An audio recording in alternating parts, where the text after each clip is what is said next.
16 vestían de caqui y acostumbraban a aterrizar el helicóptero en las azoteas. Las azoteas del 23 de enero, durante esas finales de los 70, principios de los 80 y bien entrados los 90, siempre sirvieron de trinchera para los revolucionarios y para toda esa generación de luchadores de aquí de la parroquia.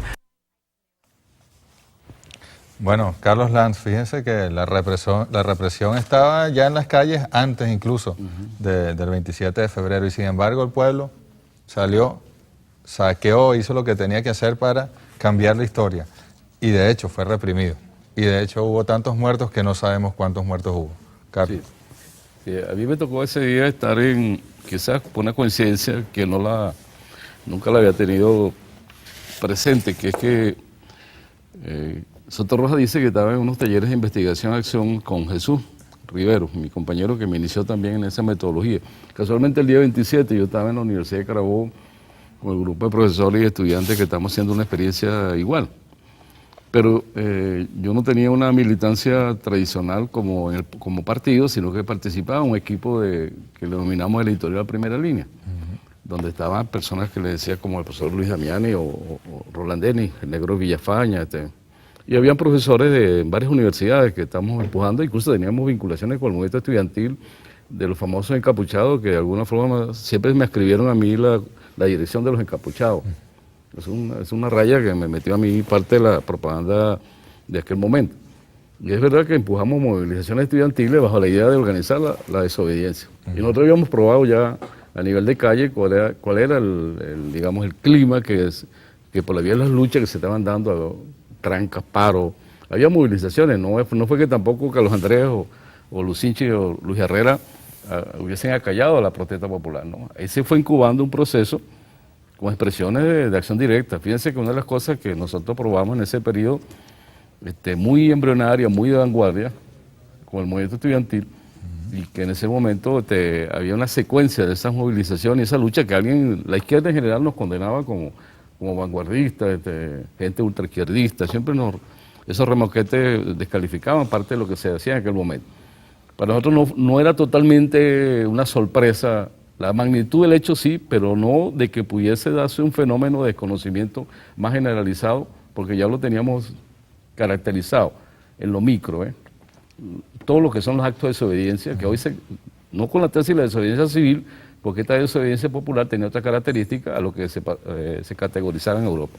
A mí me tocó estar en la universidad y llegaron las primeras informaciones y ciertamente nuestra participación fue de tratar de vincularnos al proceso. Básicamente la gente de Caracas sí lo hizo. En el caso de Roland y los compañeros que estaban en la editorial, esa misma tarde empezaron a sacar unos panfletos y el 28 es verdad que se mezclaron en el proceso. Tanto Luis Villafaña, hoy fallecido, le tocó coordinar casi, yo diría como anécdota que casi nadie conoce esto, porque eso lo hablamos nosotros después posteriormente, al negro Villafaña le tocó coordinar o tratar de canalizar parte del saqueo en la avenida San Martín. Y ahí se dio un fenómeno de confraternidad incluso y de alguna forma de un fenómeno que se da históricamente en las insurrecciones. Las Fuerzas Armadas que mandaron a reprimir a San Martín, unos 14 soldados con un teniente. Ahí habían casi 3.000 o 4.000 personas. Y el negro Villafaña estuvo presente y trató de coordinar con el oficial. Fíjense este detalle de nuestra propia lectura que hicimos en ese momento, o que no teníamos capacidad de organizar, como tú decías, porque no había una organización, no había un plan, pero ese grupo de soldados estaba inerte, prácticamente desarmado. Y yo le preguntaba al negro, ¿por qué tú no te planteaste desarmar a esos soldados y escoger hacia Miraflores? Porque estaban apenas 6 cuadras de Miraflores. El negro me decía, bueno, no estaba en mi plan, lo que hice fue discutir con el oficial y decirle, mira, vamos a coordinar el saqueo, vamos a meternos con la REX, en vez de estar saqueando pequeños negocios, ayúdame a coordinar. Y el ejército ahí, en ese caso, no reprimió como se ve ahí.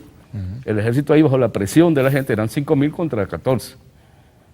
Y si hubiese existido un plan previo, a lo mejor esos soldados, yo le decía al negro, si hubiésemos estado nosotros, que tenemos una experiencia de guerrilla, que tenemos experiencia militar, lo hubiésemos desarmado y a lo mejor se forma una situación más difícil, porque no tenía salida, si no había un plan.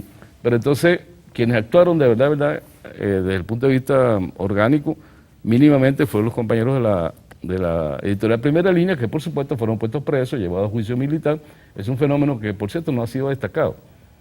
que ahí hubo 10 personas, aparte de Roland, Denis, Yanco, el chamo de 23, Yanco Bertegui, 10 compañeros del 23. Fueron detenidos, enjuiciados, incluso después me juntaron a mí a ese expediente, nos dictaron autodetención. Nosotros es un fenómeno simpático, nos dictaron autodetención por incitación a la rebelión y al mes nos sobreseyeron de la causa. Es un dato histórico que casi nadie destaca, ¿ves? Que en ese periodo el sector de izquierda, los grupos revolucionarios que fueron incriminados, fue el grupo, el compañero de la editorial Primera Línea, que, bueno, torturado, por cierto, salvajemente. Pero entonces nos agarró ese proceso sin tener una organización, sin tener ciertamente, no estamos tan perdidos en términos ideológicos, nosotros reivindicamos que sí teníamos una caracterización por esos elementos que te daba antes, ¿no? Pero reconocemos que ahí no había un plan, ni había una orientación, ni una dirección política. Fernando, ¿se imaginaron ustedes tamaña represión? Bueno, ya habíamos vivido la represión del 60, el carupanazo, el porteñazo, pero nosotros frente a esa situación, digamos, el equipo regional de la Liga, que la integramos el doctor Jesús Martínez, el actual canciller Nicolás Maduro, Eduardo Piñate, que está ahorita trabajando con Jorge Rodríguez, dijimos, hay que organizar una retirada. Hablamos con los compañeros de La Vega, dice, ya después cuando declararon el estado de emergencia y ubicaron el país en 3 áreas estratégicas militares, el viejo plan que hicieron, incluso lo ubicaron cuando la crisis de los cohetes cubanos, ese mismo plan lo desarrollaron aquí, pues, pero reprimiendo contra el pueblo. Entonces hay que organizar realmente la retirada. Porque fíjate, desde el punto de vista del enemigo, ¿qué pasó? Ellos desarrollaron toda una campaña ideológica para impulsar el proyecto neoliberal, el desplome del bloque soviético, la salida única, etc. Se acabó la historia, toda esa cosa de ese discurso, pues. Pero el acontecimiento en sí, que aparece como unas medidas económicas, se transforma en un movimiento político y ese movimiento se transforma en movimiento militar desde el punto de vista de las clases dominantes. Pero desde el punto de vista del pueblo llegó a lo reivindicativo, pues, a apropiarse de los elementos y de los electrodomésticos. No se transformó eso en un movimiento político, ni mucho menos un movimiento militar que fuera a marchar hacia Miraflores. Por eso el negro que estaba ahí en los acontecimientos, creo que lo podemos saludar. Si hubieran tirado de Miraflores, se lo echan al pico, pues. Era el desarrollo de la conciencia popular, pues, que había llegado hasta allí. Porque con la derrota del proceso de lucha armada y la derrota del Partido Comunista, del MIL y el MAS, que era eso no era ningún proceso revolucionario, creo que el movimiento popular se regionalizó y se localizó. Había un conjunto de protestas en Mérida. Yo recuerdo, yo estaba muy vinculado siempre a las marchas de Plan de Marzano. Organizábamos aquellas marchas por el agua con el diputado David, ¿cómo se llama? Que está aquí ahorita. Darío Viva, que era un rico diputado socialista que estaba en el Consejo Municipal, y nos tiramos esas marchas desde allá de Plan de Manzano hasta la Plaza de Katia, pues. 1, 2, 300, pues. Pero eran movimientos locales. Este desarrollo, o sea, el pueblo superó incluso la propia construcción de los movimientos, digamos, más avanzados, pues, como estos que se estaban conformando. Y ese proceso sigue así hasta que llega el proceso, ¿no? Porque no había vanguardia, pues. No había ningún movimiento en capacidad de ponerse al frente. Incluso si Chávez hubiera esta organización, se levanta con un batallón, bueno, se pone a la cabeza de esa situación. El propio Chávez lo sorprende, y él le ha echado el cuento en otras oportunidades. Bueno, nosotros vamos a aprovechar para ir al corte y al regreso vamos a hablar sobre lo que significaron esos días para la historia siguiente, para la década siguiente, y cómo el pueblo finalmente llega al poder a partir de ese movimiento social. Y como bien lo dice Fernando, es una coyuntura que todavía está en proceso, que todavía está en ebullición y que tiene mucho que darle a Venezuela. Vamos a la pausa. 27 de febrero, pues, día para recordar, día para llorar nuestras víctimas, día para llorar nuestros mártires, pero día también para cantarle a la vida, día también para cantarle a la insurrección popular que abrió de par en par las puertas de la historia.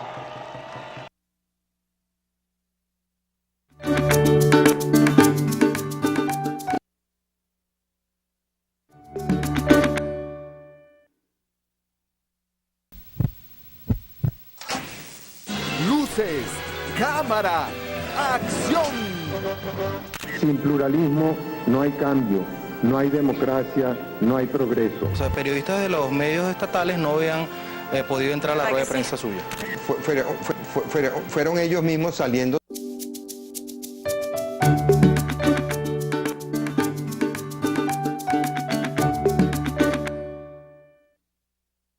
El 27 de febrero, las armas de nuestro ejército escupieron muerte contra el pueblo. Los cañones del imperio fueron nuestros propios cañones. Pero no habría de pasar mucho tiempo para que nosotros laváramos la mancha. No habría de pasar mucho tiempo para que los soldados venezolanos levantáramos las banderas de Bolívar, reivindicando nuestras raíces populares y libertarias.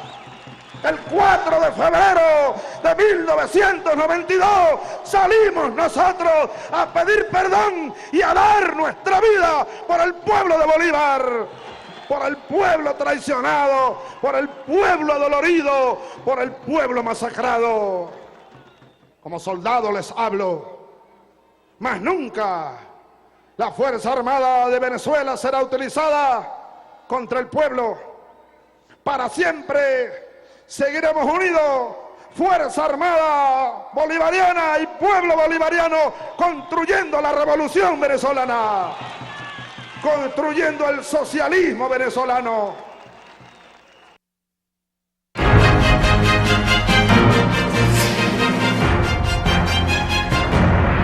Fíjense que el presidente en ese discurso, en ese fragmento del discurso, es muy enfático, ¿no? Al decir, por ejemplo, que en el 92 salen a limpiar lo que ocurrió en el 89 los militares y que de hecho piden perdón. Fue un acto casi que de disculpas ante un pueblo que se vio avasallado por la fuerza de las armas en control de la Fuerza Armada cuando trataron de dar una señal de que ya era suficiente, de que ya bastaba con un sistema que estaba en proceso de agotamiento. Carlos Lanz. Fíjate, el enlace que yo hago con el 2. Creo que el presidente tiene razón en colocar el 27 de febrero como antecedente, digamos, referencia, paradigmático para el proceso. El 2, hay dos cosas que yo apunto.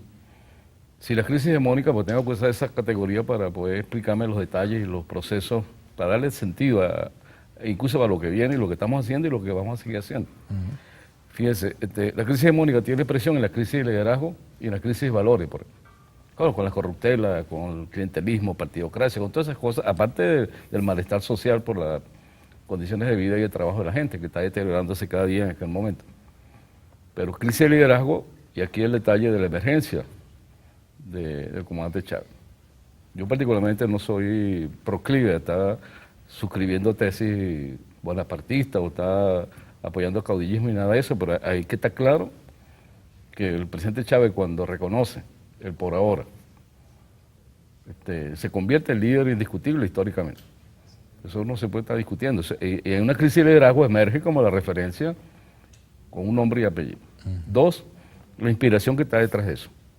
La plataforma que se levantó en el movimiento del 2 de febrero. Si bien no tiene todos los